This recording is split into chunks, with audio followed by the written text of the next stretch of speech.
ಓಂ ಶ್ರೀ ಸಾಯಿನಾಥಾಯ ನಮಃ. ಶ್ರೀ ಸಾಯಿ ಸಚ್ಚರಿತೆ ಅಧ್ಯಾಯ 27. ಪವಿತ್ರ ಗ್ರಂಥಗಳ ದಯಪಾಲನೆ. ಶ್ಯಾಮ ಅವರಿಗೆ ವಿಷ್ಣು ಸಹಸ್ರನಾಮ, ವಿಠ್ಠಲ ದರ್ಶನ, ಗೀತಾರಹಸ್ಯ, ಕಾಪರ್ಡೆ ದಂಪತಿಗಳು. ಬಾಬಾ ಅವರು ತಮ್ಮ ಭಕ್ತರಿಗೆ ಧಾರ್ಮಿಕ ಗ್ರಂಥಗಳನ್ನು ತಮ್ಮ ಸ್ವಹಸ್ತದಿಂದ ಕೊಟ್ಟು ಪುನೀತರನ್ನಾಗಿ ಮಾಡಿ ಹೇಗೆ ಅನುಗ್ರಹಿಸುತ್ತಿದ್ದರು ಎಂಬುದನ್ನು ಈ ಅಧ್ಯಾಯದಲ್ಲಿ ಹೇಮಾಡ ಪಂತರು ವಿವರಿಸಿದ್ದಾರೆ. ಮಾನವನು ಸಾಗರದಲ್ಲಿ ಸ್ನಾನ ಮಾಡಿದರೆ ಸಮಸ್ತ ಪವಿತ್ರ ಕ್ಷೇತ್ರಗಳಲ್ಲಿಯೂ ಮತ್ತು ಪುಣ್ಯ ನದಿಗಳಲ್ಲಿಯೂ ಮಿಂದ ಪುಣ್ಯ ದೊರಕುತ್ತದೆ. ಅವನು ಸದ್ಗುರುವಿಗೆ ನಮಿಸಿದರೆ ತ್ರಿಮೂರ್ತಿಗಳಿಗೂ ಮತ್ತು ಪರಬ್ರಹ್ಮನಿಗೂ ನಮಸ್ಕರಿಸಿದ ಪುಣ್ಯ ಲಭಿಸುತ್ತದೆ. ಆದುದರಿಂದ ಭಕ್ತರ ಕಲ್ಪತರುವು ವರಕಾಮಧೇನುವು ಜ್ಞಾನಸಾಗರರು ಆದ ಶ್ರೀ ಸಾಯಿಬಾಬಾ ಅವರಿಗೆ ಜಯತು. ಓ ಸಾಯಿ, ನಿನ್ನ ಕಥೆಗಳಲ್ಲಿ ನಮಗೆ ಪ್ರೀತಿಯನ್ನು ಹುಟ್ಟಿಸು.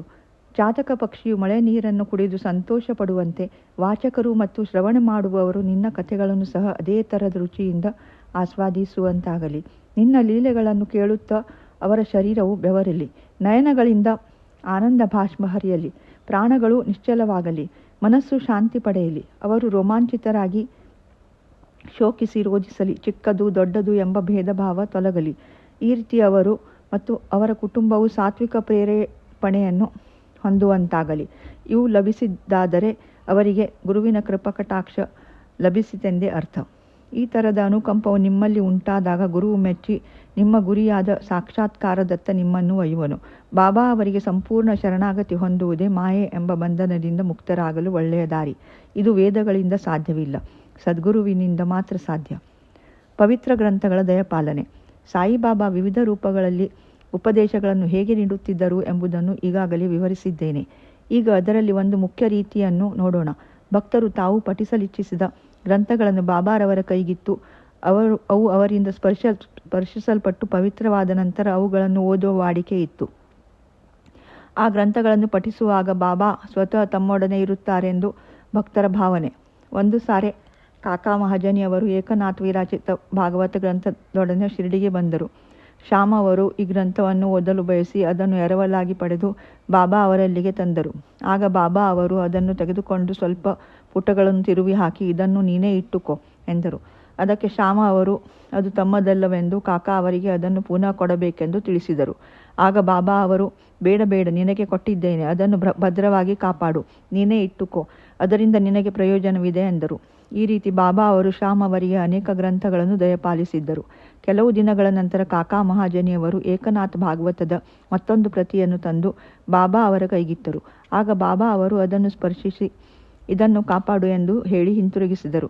ಕಾಕಾ ಅವರು ಅದನ್ನು ಪ್ರಸಾದವಾಗಿ ಸ್ವೀಕರಿಸಿ ನಮಸ್ಕರಿಸಿದರು. ಶ್ಯಾಮ್ ಅವರಿಗೆ ವಿಷ್ಣು ಸಹಸ್ರನಾಮ. ಶ್ಯಾಮ್ ಅವರು ಬಾಬಾ ಅವರ ಆಪ್ತ ಭಕ್ತರಾಗಿದ್ದರು. ಆದುದರಿಂದ ಬಾಬಾ ಅವರಿಗೆ ವಿಷ್ಣು ಸಹಸ್ರನಾಮವನ್ನು ಅನುಗ್ರಹಿಸಬೇಕೆಂದು ಮನಸ್ಸು ಮಾಡಿದರು. ಒಂದು ಸಲ ರಾಮದಾಸಿ ಎಂಬುವರು ಸಂತ ರಾಮದಾಸರ ಶಿಷ್ಯರು ಶಿರಡಿಗೆ ಬಂದು ನೆಲೆಸಿದರು. ಪ್ರತಿದಿನ ಮುಂಜಾನೆ ಎದ್ದು ಮುಖ ತೊಳೆದು ಸ್ನಾನ ಸಂಧ್ಯಾ ವಂದನೆಗಳನ್ನು ಮುಗಿಸಿ ವಿಷ್ಣು ಸಹಸ್ರನಾಮವನ್ನು ಮತ್ತು ಅಧ್ಯಾತ್ಮ ರಾಮಾಯಣವನ್ನು ಬಹಳ ಭಕ್ತಿಯಿಂದ ಓದುತ್ತಿದ್ದರು. ಕೆಲವು ದಿನಗಳ ನಂತರ ಬಾಬಾ ಅವರು ಶ್ಯಾಮ ಅವರಿಗೆ ವಿಷ್ಣು ಸಹಸ್ರನಾಮವನ್ನು ದಯಪಾಲಿಸಬೇಕೆಂದು ಮನಸ್ಸು ಮಾಡಿ ರಾಮದಾಸಿಯನ್ನು ತಮ್ಮ ಬಳಿಗೆ ಕರೆದು, ತಮಗೆ ಬಹಳ ಹೊಟ್ಟೆ ನೋವಾಗಿದೆ ಎಂದು ಸೋನಾಮುಖಿ ತಿನ್ನದಿದ್ದರೆ ಅದು ಕಡಿಮೆಯಾಗಲಾರದೆಂದು ಹೇಳಿ ಅದನ್ನು ತರಲು ಅವರನ್ನು ಪೇಟೆಗೆ ಕಳುಹಿಸಿದರು. ಆಗ ರಾಮದಾಸಿ ಪುಸ್ತಕವನ್ನು ಬದಿಗಿಟ್ಟು ಪೇಟೆಗೆ ಹೋದರು. ಅವರು ಅತ್ತ ಹೋದ ಕೂಡಲೇ ಬಾಬಾ ರಾಮದಾಸಿಯ ಜಾಗಕ್ಕೆ ಹೋಗಿ ವಿಷ್ಣು ಸಹಸ್ರನಾಮ ಪುಸ್ತಕ ತೆಗೆದುಕೊಂಡು ಶ್ಯಾಮ ಅವರನ್ನು ಕರೆದು, ಶ್ಯಾಮ, ಇದು ಬಹಳ ಬೆಲೆಯುಳ್ಳದ್ದು, ಪವಿತ್ರವಾದದ್ದು ಆಗಿದೆ. ನಾನು ನಿನಗೆ ಇದನ್ನು ಬಹುಮಾನವಾಗಿ ಕೊಡುತ್ತೇನೆ. ಇದನ್ನು ಓದು. ಒಂದು ಸಾರಿ ನನಗೆ ಎದೆನೋವು ಜಾಸ್ತಿಯಾಗಿ ಬದುಕುವ ಭರವಸೆಯೇ ಇರಲಿಲ್ಲ. ಆಗ ಈ ಪುಸ್ತಕವನ್ನು ನನ್ನ ಎದೆಗೆ ಒತ್ತಿಕೊಂಡೆನು. ನನಗೆ ಎಂಥ ವಿರಾಮ ದೊರಕಿತು ನಿನಗೆ ಗೊತ್ತೇ? ದೇವರೇ ಕೆಳಗಿಳಿದು ಬಂದು ನನ್ನನ್ನು ರಕ್ಷಿಸಿದಂತೆ ಭಾಸವಾಯಿತು. ನೀನು ಇದನ್ನು ನಿಧಾನವಾಗಿ ಶ್ರದ್ಧೆ ಮತ್ತು ಭಕ್ತಿಯಿಂದ ಓದು. ದಿನಕ್ಕೊಂದು ಬಾರಿಯಾದರೂ ವಿಷ್ಣು ನಾಮವನ್ನುಚ್ಚರಿಸು, ನಿನಗೆ ಕಲ್ಯಾಣವಾಗುತ್ತದೆ ಎಂದು ಹೇಳಿ ಅವರ ಕೈಗೆ ಪುಸ್ತಕ ಕೊಟ್ಟರು. ಆಗ ಶ್ಯಾಮ್ ಅವರು ಪುಸ್ತಕದ ಮಾಲೀಕರು ರಾಮದಾಸಿ ಎಂದು, ಅವರು ಹುಂಬರು, ತಲೆ ತಿರುಕರು, ಆದುದರಿಂದ ತಮ್ಮೊಡನೆ ಜಗಳವಾಡುವರೆಂದು, ಜೊತೆಗೆ ತಮಗೆ ಸಂಸ್ಕೃತ ಸರಿಯಾಗಿ ಅರ್ಥವಾಗುವುದಿಲ್ಲವೆಂದು ಹೇಳಿ ಪುಸ್ತಕ ತೆಗೆದುಕೊಳ್ಳಲು ನಿರಾಕರಿಸಿದರು. ರಾಮದಾಸಿಯ ಮೇಲೆ ತಮ್ಮನ್ನು ಎತ್ತಿಕಟ್ಟಬೇಕೆಂದು ಬಾಬಾ ಇಚ್ಛಿಸಿದ್ದಾರೆಂದು ಶ್ಯಾಮ ಭಾವಿಸಿದರು. ಬಾಬಾ ಅವರ ಇಂಗಿತ ಅವರಿಗೆ ಹೇಗೆ ತಿಳಿದಿತು? ಶ್ಯಾಮ ಅವರಿಗೆ ಕೊರಳಿಗೆ ವಿಷ್ಣು ಸಹಸ್ರನಾಮವೆಂಬ ಹಾರ ಹಾಕಿ ಅವರನ್ನು ಸಂಸಾರ ಬಂಧನದಿಂದ ಮುಕ್ತರನ್ನಾಗಿ ಮಾಡುವುದೇ ಬಾಬಾ ಅವರ ಆಶಯವಾಗಿತ್ತು. ಪರಮಾತ್ಮದ ನಾಮದ ಮಹಿಮೆ ಎಲ್ಲರಿಗೂ ತಿಳಿದೇ ಇದೆ. ಅದು ನಮ್ಮನ್ನು ಪಾಪಕರ್ಮಗಳಿಂದ ದೂರ ಮಾಡಿ ಜನನ ಮರಣಗಳಿಂದ ನಮ್ಮನ್ನು ಮುಕ್ತ ಮಾಡುತ್ತವೆ. ಇದಕ್ಕಿಂತ ಸುಲಭವಾದ ಸಾಧನ ಬೇರೊಂದಿಲ್ಲ. ಅದಕ್ಕೆ ಯಾವ ವಿಧವಾದ ಸಾಮಾನು ಸರಂಜಾಮುಗಳ ಅವಶ್ಯಕತೆ ಇಲ್ಲ. ಅದಕ್ಕೆ ನಿಬಂಧನೆಗಳಿಲ್ಲ. ಅದು ಎಷ್ಟು ಸುಲಭ ಸಾಧ್ಯವೋ ಅಷ್ಟೇ ಪರಿಣಾಮಕಾರಿ. ಆದುದರಿಂದಲೇ ಬಾಬಾ ಶ್ಯಾಮ್ ಅವರಿಗೆ ಅದನ್ನು ತೆಗೆದುಕೊಳ್ಳಲು ಒತ್ತಾಯಪಡಿಸಿದರು. ರಾಮದಾಸಿ ಸೋನಾಮುಖಿಯೊಡನೆ ಹಿಂತಿರುಗಿದರು. ಆ ಸಂದರ್ಭದಲ್ಲಿ ಅಲ್ಲಿಯೇ ಇದ್ದ ಅಣ್ಣಾ ಚಿಂಚಣಿಕರ್ ನಾರದನ ಪಾತ್ರ ವಹಿಸಿ ನಡೆದ ಸಮಾಚಾರ ಕೂಡಲೇ ಅವರಿಗೆ ತಿಳಿಸಿದರು. ಇದನ್ನು ಕೇಳಿ ರಾಮದಾಸಿ ಬಹಳ ಕೋಪಗೊಂಡು ಶ್ಯಾಮ ಅವರ ಬಳಿಗೆ ಬಂದು, ಈ ಪುಸ್ತಕವನ್ನು ಪಡೆಯಲು ಸುಗ ಬಾಬಾ ಅವರಿಗೆ ಹೊಟ್ಟೆ ನೋವೆಂದು ಸುಳ್ಳು ಹೇಳಿ ನನ್ನನ್ನು ಸೋನಾಮುಖಿ ತರಲು ಕಳುಹಿಸಲು ನೀವೇ ಕಾರಣನು ಎಂದು ಗದರಿಸಿದರು. ಶ್ಯಾಮ್ ಅವರನ್ನು ತೆಗಳಲು ಶುರು ಮಾಡಿದರು. ಪುಸ್ತಕವನ್ನು ಮರಳಿ ಕೊಡದಿದ್ದರೆ ನಿಮ್ಮ ತಲೆ ಒಡೆಯುವುದೆಂದರು. ಆಗ ಶ್ಯಾಮ್ ಶಾಂತ ರೀತಿಯಿಂದ ಅವರೊಡನೆ ಮಾತಾಡಿ ವಿಫಲರಾದರು. ನಂತರ ಬಾಬಾ ರಾಮದಾಸಿಯನ್ನು ಕುರಿತು, ರಾಮದಾಸಿ, ಹೀಗೇಕೆ ವರ್ತಿಸುತ್ತಿ? ಏತಕ್ಕೆ ಕೋಪಗೊಂಡಿರುವೆ? ಶ್ಯಾಮ್ ನಮ್ಮ ಹುಡುಗನೇ ಅಲ್ಲವೇ? ಅನಾವಶ್ಯಕವಾಗಿ ಅವನನ್ನೇಕೆ ತೆಗಳುವೆ? ಇದೇನು ಈಚೆಗೆ ಬಹಳ ಜಗಳಗಂಟನಾಗಿರುವೆ? ನಿನಗೆ ಮೃದು ನುಡಿ ಬಾರವೇ? ಪ್ರತಿನಿತ್ಯವೂ ಪವಿತ್ರ ಗ್ರಂಥವನ್ನು ಪಠಿಸುತ್ತಿ, ಆದರೆ ನಿನ್ನ ಮನಸ್ಸು ಶುಚಿಯಾಗಲಿಲ್ಲ. ನಿನ್ನ ಕ್ರೋಧಕ್ಕೆ ಯಾವುದೇ ಮಿತಿ ಇದ್ದಂತಿಲ್ಲ. ನೀನೆಂಥ ರಾಮದಾಸಿಯೋ?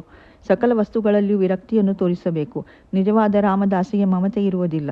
ಕೇವಲ ಒಂದು ಪುಸ್ತಕಕ್ಕಾಗಿ ಶ್ಯಾಮನೊಡನೆ ನೀನು ಜಗಳವಾಡುತ್ತಿ. ಹೋಗು, ನಿನ್ನ ಸ್ಥಾನದಲ್ಲಿ ಕುಳಿತುಕೋ.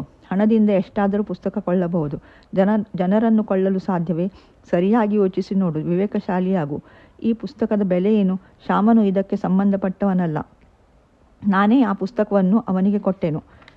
ನೀನು ಈಗಾಗಲೇ ವಿಷ್ಣು ಸಹಸ್ರನಾಮವನ್ನು ಬಾಯಿಪಾಠ ಮಾಡಿರುವೆ. ಶ್ಯಾಮನೂ ಸಹ ಅದನ್ನೋದಿ ಲಾಭ ಪಡೆಯಲಿ ಎಂದು ಹೇಳಿದರು. ಎಂಥ ಮಧುರವಾಣಿ ಬಾಬಾ ಅವರದು! ಇದರ ಪರಿಣಾಮ ಆಶ್ಚರ್ಯಕರವಾಯಿತು. ರಾಮದಾಸಿಯು ಕೂಡಲೇ ಶಾಂತನಾಗಿ ಶ್ಯಾಮ ಅವರನ್ನು ಕರೆದು ವಿಷ್ಣು ಸಹಸ್ರನಾಮಕ್ಕೆ ಬದಲಾಗಿ ಪಂಚರತ್ನ ಗೀತೆಯನ್ನು ಕೊಡಲು ಕೇಳಿದನು. ಅದಕ್ಕೆ ಶ್ಯಾಮ ಒಂದೇ ಏಕೆ 10 ಪ್ರತಿಗಳನ್ನು ಕೊಡುವೆನು ಎಂದರು. ಈ ರೀತಿ ಇಬ್ಬರಿಗೂ ರಾಜಿಯಾಯಿತು. ರಾಮದಾಸಿಯು ಪಂಚರತ್ನ ಗೀತೆಯನ್ನು ಏಕೆ ಕೇಳಿದನು? ಪ್ರತಿದಿನವೂ ಬಾಬಾರವರ ಮುಂದೆ ಏಕೆ ಧಾರ್ಮಿಕ ಗ್ರಂಥಗಳನ್ನು ಓದುತ್ತಿದ್ದನು? ಶ್ಯಾಮ್ ಅವರೊಡನೆ ಜಗಳವಾಡಿದ ಪ್ರಸಂಗವೇಕೆ ಎಂಬ ಪ್ರಶ್ನೆ ಉದ್ಭವಿಸಬಹುದು. ಹೀಗೆ ನಡೆಯದಿದ್ದರೆ ವಿಷ್ಣು ಸಹಸ್ರನಾಮದ ಮಹತ್ವ ವ್ಯಕ್ತವಾಗಿರುತ್ತಿರಲಿಲ್ಲ. ಈ ರೀತಿ ಬಾಬಾರವರ ಉಪದೇಶದ ವೈಖರಿ ಅದ್ವಿತೀಯವಾಗಿದ್ದಿತು. ನಂತರ ಶ್ಯಾಮ್ ಆ ಪುಸ್ತಕ ಓದಿ ಚೆನ್ನಾಗಿ ಅರ್ಥ ಮಾಡಿಕೊಂಡು ಪುಣೆಯ ಎಂಜಿನಿಯರಿಂಗ್ ಕಾಲೇಜಿನ ಪ್ರೊಫೆಸರ್ ಜಿ ನಾರ್ಕೆ ಅವರಿಗೆ ವಿವರಿಸಲು ಸಮರ್ಥರಾದರು. ವಿಠ್ಠಲ ದರ್ಶನ. ಒಂದು ದಿನ ಕಾಕಾ ಸಾಹೇಬರು ಬೆಳಿಗ್ಗೆ ಸ್ನಾನವಾದ ಬಳಿಕ ಜಪ ಮಾಡುತ್ತಿದ್ದಾಗ ವಿಠ್ಠಲ ದರ್ಶನವಾಯಿತು. ನಂತರ ಮಸೀದಿಗೆ ಹೊರಟಾಗ ಸಾಯಿಬಾಬಾ, ವಿಠ್ಠಲನ ದರ್ಶನವಾಯಿತೇ? ಅವನು ಬಹುತುಂಟ, ಭದ್ರವಾಗಿ ಹಿಡಿದುಕೋ, ಇಲ್ಲದಿದ್ದರೆ ತಪ್ಪಿಸಿಕೊಳ್ಳುವನು ಎಂದರು. ಸರಿಯಾಗಿ ಮಧ್ಯಾಹ್ನದ ಹೊತ್ತಿಗೆ ಒಬ್ಬನು ಪಂಢರ್ಪುರದ ವಿಠ್ಠಲನ 20 ರಿಂದ 25 ಫೋಟೋ ಮಾರಲು ಶಿರಡಿಗೆ ಬಂದನು. ಕಾಕಾ ಕೂಡಲೇ ಆ ಫೋಟೋ ನೋಡಿ ಅವು ತಾವು ಧ್ಯಾನಾಸಕ್ತರಾಗಿದ್ದಾಗ ಕಂಡ ವಿಠ್ಠಲನ ಮೂರ್ತಿಯಂತೆ ಇದ್ದುದನ್ನು ಕಂಡು ಚಕಿತರಾದರು. ಆಗ ಬಾಬಾ ಅವರ ಮಾತುಗಳು ನೆನಪಿಗೆ ಬಂದವು. ಆದುದರಿಂದ ಕೂಡಲೇ ಭಕ್ತಿಯಿಂದ ಒಂದು ಫೋಟೋ ಕೊಂಡು ಪೂಜಾಗೃಹದಲ್ಲಿ ಇಟ್ಟು ಪೂಜಿಸತೊಡಗಿದರು. ಗೀತಾರಹಸ್ಯ. ಬಾಬಾ ಬ್ರಹ್ಮವಿದ್ಯೆ ಅಭ್ಯಾಸ ಮಾಡುವವರನ್ನು ಯಾವಾಗಲೂ ಬಹಳ ಪ್ರೀತಿಸುತ್ತಿದ್ದರು. ಒಂದು ಸಾರಿ ಬಾಪು ಸಾಹೇಬ್ ಜೋಗ ಅವರಿಗೆ ಲೋಕಮಾನ್ಯ ತಿಲಕ್ ಅವರಿಂದ ರಚಿತವಾದ ಗೀತಾರಹಸ್ಯ ಎಂಬ ಪುಸ್ತಕವು ಅಂಚೆ ಮೂಲಕ ಬಂದಿತು. ಅವರು ಹಾಗೆಯೇ ಅದನ್ನು ಕಂಕುಳಲ್ಲಿ ಇಟ್ಟುಕೊಂಡು ಬಾಬಾರವರ ದರ್ಶನ ಪಡೆಯಲು ಮಸೀದಿಗೆ ಬಂದರು. ಆಗ ಪುಸ್ತಕವು ಜಾರಿ ಬಾಬಾರವರ ಹತ್ತಿರ ಬಿದ್ದಿತು. ಬಾಬಾ ಅವರು ಅದೇನೆಂದು ಕೇಳಲು ಬಾಪು ಸಾಹೇಬ ಕಟ್ಟನ್ನು ಬಿಚ್ಚಿ ಪುಸ್ತಕವನ್ನು ಬಾಬಾ ಅವರ ಕೈಗಿಟ್ಟರು.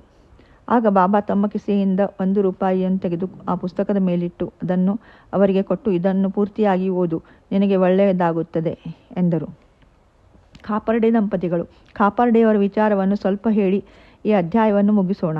ಒಂದು ಸಾರಿ ದಾದಾ ಸಾಹೇಬ್ ಕಾಪರ್ಡೆಯವರು ಕುಟುಂಬ ಸಮೇತ ಶಿರಡಿಗೆ ಬಂದು ಕೆಲವು ಕಾಲ ಅಲ್ಲಿ ವಾಸಿಸಿದ್ದರು. ದಾದಾ ಸಾಹೇಬರು ಸಾಮಾನ್ಯರಲ್ಲ. ಅವರು ದಿಲ್ಲಿ ರಾಜ್ಯ ಪರಿಷತ್ತಿನ ಸದಸ್ಯರು, ಅಮರಾವತಿಯ ಪ್ರಸಿದ್ಧ ವಕೀಲರು, ಸುಪ್ರಸಿದ್ಧ ಭಾಷಣಕಾರರು ಸಹ ಆಗಿದ್ದರು. ಆದರೆ ಬಾಬಾರವರ ಎದುರಿಗೆ ಮಾತನಾಡಲು ಅವರಿಗೆ ಧೈರ್ಯವಿರಲಿಲ್ಲ. ಅನೇಕರು ಬಾಬಾ ಅವರೊಡನೆ ವಾದಿಸುತ್ತಿದ್ದರು.